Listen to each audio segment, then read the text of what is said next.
one of the races he won at Bristol, I got a picture of me standing next to the trophy, and I'm shorter than the trophy.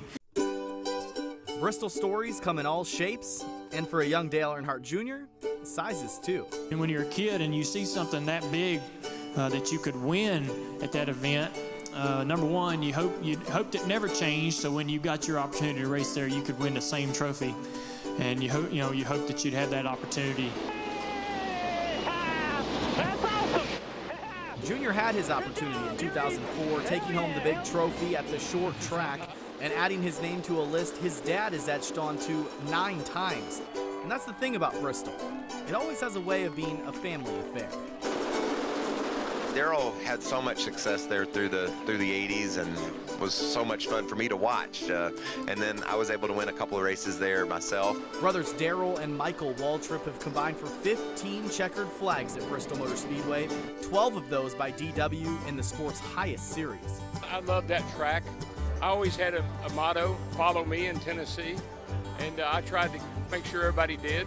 No question there. Fans followed Waltrip to a track record 7 straight wins from 1981 through 1984, and little brother took notice too.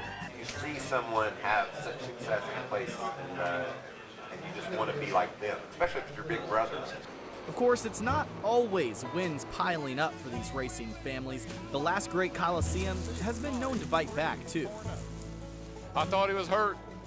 But I walked up there and the car is gone, everything's gone, and the roll cage is all bowed up. I looked at him, he looked up at me and winked. So, Mom, Dad, he's a Waltrip. He's got a pretty hard head. Michael Waltrip had what's probably the most famous Bristol crash, splitting his car in 2 at the crossover gate back in 1990. I was blessed. For some reason, it wasn't my turn to go. And anybody who watched that wreck would be sure that I wouldn't be sitting here talking to you today.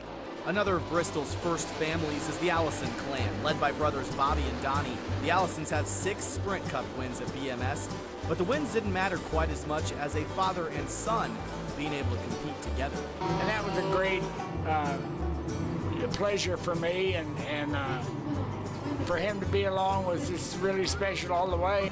So the trips to Victory Lane, the feeling of conquering one of the most mentally taxing tracks in NASCAR, and the chance to become a Bristol legend, they've always been and always will be a big draw at the High Banks. But another check on that list is to join a family racing legacy, and that remains as alive as ever here at Bristol.